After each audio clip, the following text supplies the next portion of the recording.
Noise या शोर क्या होता है? Unwanted sound.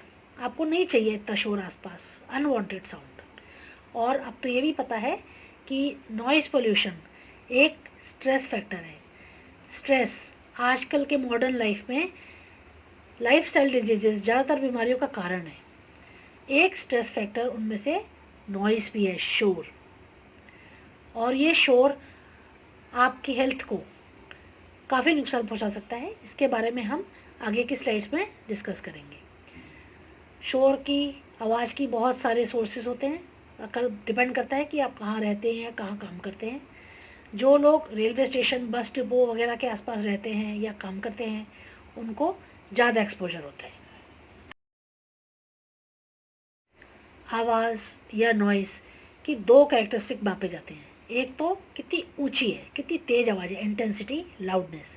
और दूसरा फ्रीक्वेंसी, कितनी पतली या मोटी आवाज़ है, पिच भी बोलते हैं इसको। इंटेंसिटी को हम मेजर करते हैं डेसिबल्स में। 60 डेसिबल की आवाज़ मतलब जो सबसे कम आवाज़ कोई इंसान सुन सकता है, नॉर्मल इंसान सुन सकता है, उससे 60 गुना ज़्यादा, 60 डेसिबल। इसको हम रेफरेंस लेते हैं, जो कि मिनिमम आवाज़, सबसे हल्की आवाज़ सुनाई देती है किसी नॉर्मल इंसान को, उसको हम रेफरेंस लेते हैं। दूसरा है फ्रीक्वेंसी, ये इसको हम मेजर करते हैं हर्ट्स में। आमतौर पे एक इंसान को 20 से लेके 20,000 तक के हर्ट्स की आवाज़ सुनाई देती है। 20 हर्ट्स से नीचे की आवाज़ नहीं सुनाई देती, उसको कहते हैं इंफ्रा ऑडिबल। 20,000 हर्ट्स से बहुत पतली आवाज़, महीन आवाज़, अल्ट्रासोनिक, ये भी इंसान नहीं सुन सकता। हालांकि कुछ जानवर इंफ्रा और अल्ट्रासोनिक दोनों सुन सकते हैं। फोन एक और इंडेक्स है इंटेंसिटी का, आवाज़ की, जिसमें आप दोनों चीज़ कंसिडर करते हो, इंटेंसिटी भी और फ्रीक्वेंसी भी। ये टेबल दर्शाता है कुछ रोज़मर्रा की आवाज़ों का लेवल। आप जब फुसफुसा की बात करते हो तो 20 डेसिबल प्रोड्यूस करते हो, और एक जेट जब टेक ऑफ करता है तो 150, 150 डेसिबल जितनी लाउड नॉइस निकालता है।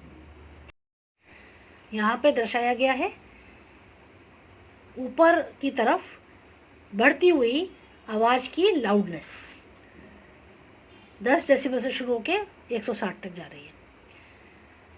ये दिखाया है इसमें कि जो रेड लाइन है, इससे ज़्यादा एक्सपोजर, मतलब 85 डेसिबल से ज़्यादा एक्सपोजर रिकमेंडेड नहीं है। ये आप पे कोई ना कोई ख़राब असर ज़रूर डालेगा। इस टेबल में बताया गया है कि अलग अलग जगह के हिसाब से कितनी नॉइस जो है वो एक्सेप्टेबल है। इसके ऊपर जो है वो नॉइस पोल्यूशन हो जाएगी या आप पे ख़राब इफेक्ट डालेगी।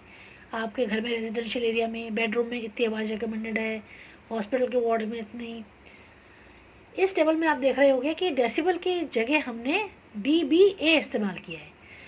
ये एक और मेजर है, क्योंकि कितनी तेज़ आवाज़ है ये इससे अफेक्ट पड़ता है। उसके अलावा आपका कान कितनी तेज़ आवाज़ को रिस्पॉन्ड करता है, इससे भी फ़र्क पड़ता है। तो हम एक वेटेड कर्व निकालते हैं, इससे ज़्यादा डिटेल आपको ज़रूरत नहीं है, जिसको कि कहते हैं कर्व ए। तो लाउडनेस आवाज़ की और उसका ह्यूमन ईयर पे इफ़ेक्ट मिला के बनाया जाता है dBA। बस इससे ज़्यादा आपको जानने की ज़रूरत नहीं है। शोर या नॉइज़ की स्टडी में कौन कौन से इंस्ट्रूमेंट्स यूज़ होते हैं? मोटे मोटे तौर पे साउंड लेवल मीटर, ये मेजर करता है कि जिस साउंड में आप काम कर रहे हैं या रह रहे हैं वो कितना तेज़ है। ये मेजर कर सकता है डेसिबल में या dBA में। दूसरा इंस्ट्रूमेंट है ऑक्टेव बैंड फ्रीक्वेंसी एनालाइज़र। जैसा कि नाम सजेस्ट करता है, ये मेजर करता है कि जो शोर है उसमें किस पिच की साउंड ज़्यादा है, ऊंची आवाज़ें ज़्यादा हैं या मोटी आवाज़ें ज़्यादा हैं। तो एक प्लॉट बनाता है जिसमें स्पेक्ट्रम पता लगता है साउंड का उस शोर में। तो ये बताता है कि ज़्यादातर महीन आवाज़ें ज़्यादा हैं या ज़्यादातर मोटी आवाज़ें ज़्यादा हैं या फिर वेरिएबल होती रहती हैं। तो ऑक्टेव बैंड फ्रीक्वेंसी एनालाइज़र। तीसरी चीज़ है ऑडियोमीटर, ये जो डॉक्टर यूज़ करते हैं ये मेजर करने के लिए कि आपकी सुनने की क्षमता कैसी है, कितनी अच्छी है या कितनी ख़राब है। आप देख रहे हैं ऊपर एक राइट साइड में एक ऑडियोग्राम किसी पेशेंट का दर्शाया गया है। इसमें जो एक ऊपर की ज़ीरो लाइन है जो ऑरेंज हो गई है, ये किसी नॉर्मल कान की सुनने की क्षमता है। आप देख रहे हो कि जो ये कर्व जा रहा है पेशेंट का, ये नॉर्मल लाइन, ज़ीरो लाइन के पास से जा रहा है, लेकिन 4000 फ्रीक्वेंसी पे ये कम होके नीचे आ गया है और फिर वापस ऊपर जा रहा है। तो जो शोर की वजह से हियरिंग लॉस होता है वो सबसे ज़्यादा 4000 हर्ट्ज़ की फ्रीक्वेंसी पे ही होता है। तो ये ऑडियोग्राम आपको कहाँ पे डिप है उससे दिखा देगा, आपको पता लग जाएगा कि आपको जो हियरिंग लॉस है वो किस वजह से। अब हम बात करेंगे कि शोर या नॉइज़ के एक्सपोजर से हमारी हेल्थ पे क्या क्या फ़र्क पड़ता है। ये दो तरह के हो सकते हैं।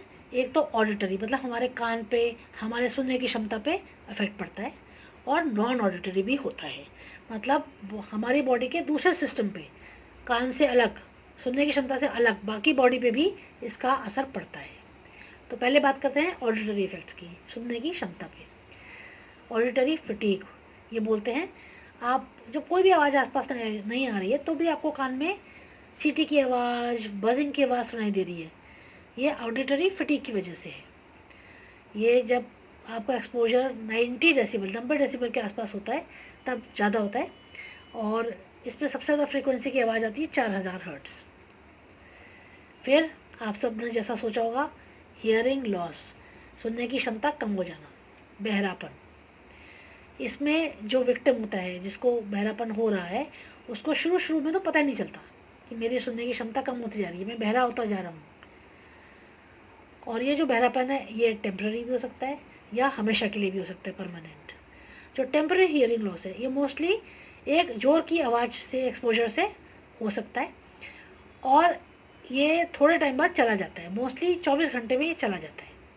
और सबसे ज़्यादा जो सुनने की क्षमता कम होती है वो 4000 से 6000 हर्ट्ज़ पे की रेंज में की जो आवाज़ें हैं वो कम सुनाई देती हैं 24 घंटे तक। परमानेंट हियरिंग लॉस, हमेशा के लिए बहरापन, ये तब होता है जब बार बार आप 100 डेसिबल से ऊपर की आवाज़ों को एक्सपोज होते हैं, या बराबर आपको इतनी ऊंची ऊंची आवाज़ें सुन कान में पड़ती रहती हैं।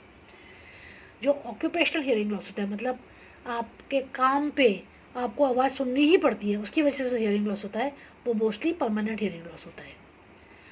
अगर 160 डेसिबल से ऊपर की आवाज़ आपके कान में पड़ जाए तो टिम्पैनिक मेम्ब्रेन ही, आपका कान का पर्दा ही फट जाएगा। और ये जो परमानेंट हियरिंग लॉस है, इसमें आवाज़ से कान को जो क्षति होती है वो बहुत थोड़ी सी भी हो सकती है। कान के अंदर हेयर सेल्स होते हैं जिससे सुनने की काम करते हैं, उनके थोड़े बहुत उनमें चेंजेस आ जाते हैं, और उससे लेके पूरा का पूरा ऑर्गन ऑफ कॉर्टी तक डिस्ट्रॉय हो सकता है। तो इतनी डैमेज वेरिएबल हो सकती है कि डिपेंड करता है कितनी आवाज़ और बंदे की सहने की क्षमता कितनी है।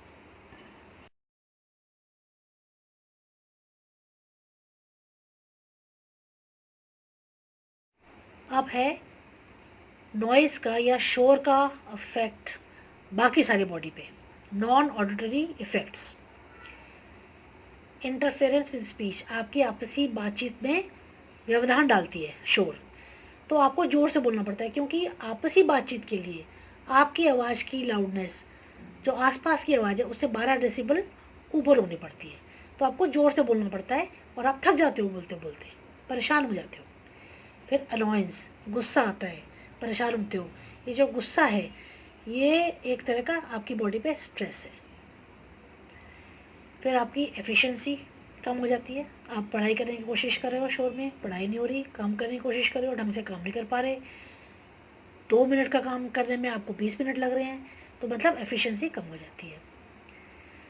उसके अलावा फिजियोलॉजिकल चेंजेस, मतलब बॉडी के सिस्टम्स पे चेंजेस, बॉडी की बायोलॉजी में चेंजेस। जैसे हमने पढ़ा, ज़्यादा नॉइस अगर शोर आसपास है तो स्ट्रेस हार्मोन रिलीज़ होते हैं। स्ट्रेस हार्मोन रिलीज़ होने का मतलब ये शरीर को काफ़ी नुकसान पहुंचाते हैं, जैसे कि ब्लड प्रेशर बढ़ जाता है, दिमाग के अंदर प्रेशर बढ़ जाता है, हार्ट रेट बढ़ जाता है, नींद में खलल डालता है। जब आप ठीक से नहीं सो पाते हो काफ़ी दिन तक तो वो अपने आप में ही आपकी हेल्थ को ख़राब इफ़ेक्ट डालता है। तो नॉइज़ के इफ़ेक्ट के अलावा ख़राब नींद की वजह से भी आपकी हेल्थ ख़राब हो सकती है।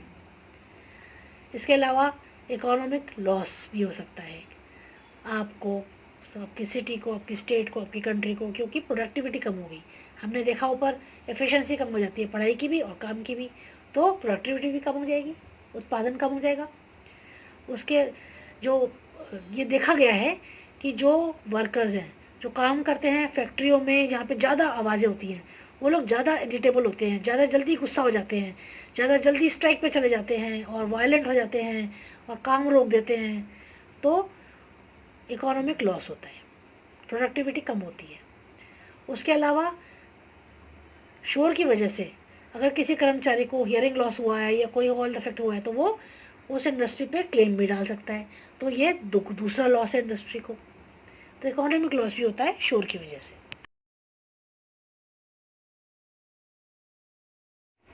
चलो, हमने ये तो बातें कर ली कि नॉइज़ से, शोर से क्या इफेक्ट होता है। अब हम इसको कम कैसे कर सकते हैं, इसका भी कोई तरीका भी तो होता होगा।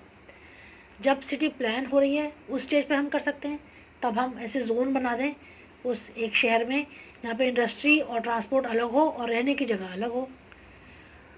और जो मेन स्ट्रीट है बड़ी, जहाँ ट्रैफिक बहुत चलता है, बहुत आवाज़ होती है, हॉर्न बजते हैं, वहाँ से जो घर रहने वाले एरिया, रेजिडेंशियल एरिया हैं, उनके बीच में ग्रीन बेल्ट्स होनी चाहिए। ग्रीन बेल्ट मतलब पेड़ वेड़ उगे हों उसमें बीच में एरिया में।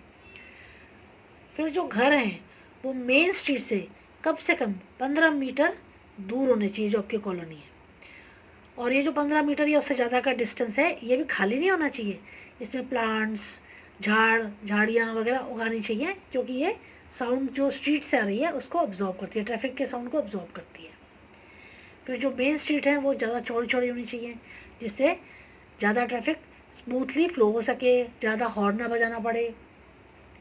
उसके अलावा जो गाड़ियाँ हैं उन पर भी कंट्रोल करना चाहिए कि जो भारी गाड़ी है, भारी मालवाहक गाड़ियाँ, वो नैरो स्ट्रीट्स में से नहीं जानी चाहिए, छोटी गलियों में से नहीं जाने अलाउ होनी चाहिए।